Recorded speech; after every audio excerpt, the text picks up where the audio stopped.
This morning, the first speaker is from St. Gabriel's Leesburg. That's a mission congregation that's doing some incredibly interesting things in a multicultural, multi-ethnic way to make church more inviting for folks in that community. So let's welcome the vicar of St. Gabriel's Church, Leesburg, the Reverend Daniel Velez-Rivera.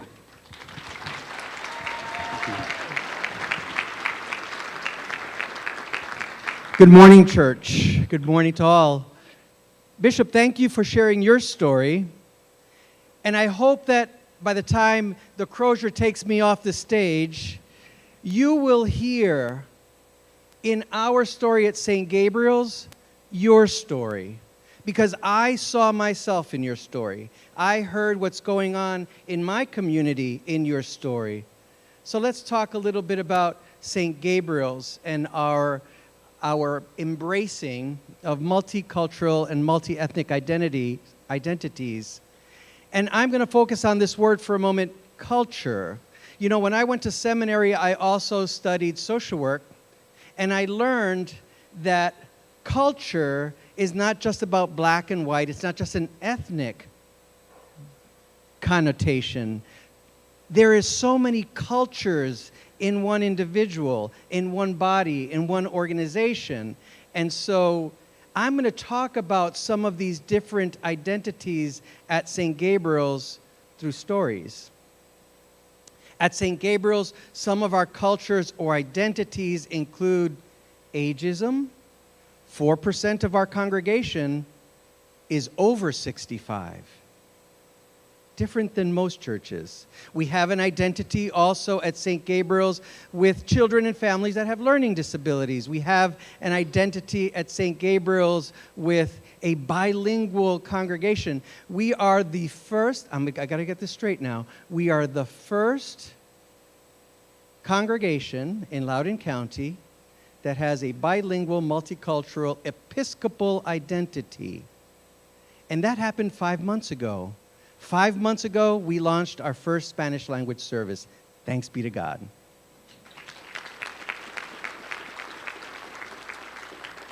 Here are a few stories. I'll talk about Mary, not her real name. Mary is a child at St. Gabriel's, a child of St. Gabriel's that has a learning disability. She is on what we call the spectrum, high up on the spectrum. Somewhere out here is Deacon Amitri. Deacon Amitri was at St. Gabriel's, and her story will now be told and lived at Little Fork. Why? Deacon Amitri took in this child, Mary, held her to be an acolyte. Maybe for some of you, it's like, so what? Big deal.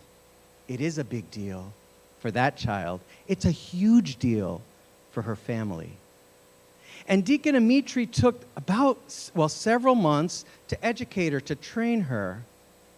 So now our story is being proclaimed at Little Fork too. In addition, we just have a deacon intern start at St. Gabriel's. So our story is going beyond the deacon intern. Where's Maureen? She's somewhere back there, I think. Maureen carried back from St. David's and the deacon school on her first Sunday at St. Gabriel's, had to work with a certain acolyte. And I told her, Maureen, nothing can go wrong. She's doing God's work, and so are you. So this story of this child now has gone to St. David's. It's part of the deacon school. It's part of St. Gabriel's. You are part of our story as we're part of yours. Second example, second story, Natalia. Natalia would describe herself as a Catholic little C Buddhist. Natalia is of Mexican origin. She's an incredible community networker. And how did I learn about Natalia? Well, Natalia is a friend of the sexton at St. James somewhere out here. And he introduced us. And so Natalia became interested in this desire to serve the Latino community in Leesburg. Now, Natalia is a Renaissance woman. Natalia is a fine artist. 3 of her pieces appeared in the 2015 Hispanic Latino Ministries calendar this year by Forward Movement. All of a sudden, her story, our story, is the story of the Episcopal Church through Forward Movement. Beautiful pieces. Natalia is also a teacher in an organization called AART, All Ages Read Together. And in All Ages Read Together, and I said, you have to volunteer at All Ages Read Together, Father. It's like, okay. Pre-K children for whom English is a second language at home are learning English through this literacy program in order to get a step up for when they enter kindergarten. And there I was on the floor this summer, but I pulled someone in the same way that we heard in last week's gospel. You know, Jesus invited Philip, and Philip invited Nathaniel. So I was invited by Natalia, and I invited a member of St. James. And I said, come, let's do this together, working together to build the kingdom of God. And so through that relationship, Natalia has invited parents of those children to our Spanish language service. The network keeps on, The network keeps on building out in incredible ways. My third story, and a very touching story for me, as I said, 4% of the congregation is over 65. Father Bill Newland, retired priest from this diocese, is now a member of St. Gabriel's. About, I would say, a year ago, he came to our church because his son worships at St. Gabriel's and has worshiped at St. Gabriel's for 12 years. And so I see them coming in Sunday after Sunday, and Father Bill is in the pews, and I say, Father Bill, I want you to be with us at the altar. I want you to wear your clericals. I want you to be part of this, not just in the pews, but as a priest. He was delighted.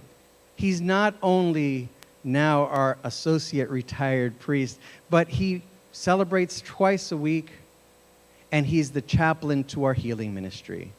I reached out to my sister, Reverend Mary Kay Brown. I don't know where Reverend Mary Kay might be. And I asked Reverend Mary Kay at St. David's, Mary Kay, you have a retired 90-year-old priest that is up at the altar every Sunday. What do I do? Help me. And she did. The network works. We're working together. Father Bill did something awesome. He insisted that I consider taking an Episcopal worship service to Ashby Ponds, a retirement community. This past Tuesday was our first Episcopal worship and healing service at Ashby Ponds, thanks to Father Bill. And what we're using for liturgy is an awesome piece that I borrowed from St. James, because we're working together to build God's kingdom. God bless you all. And I hope you hear your story in our story. And I want to hear about your story so it could be part of ours. God bless you.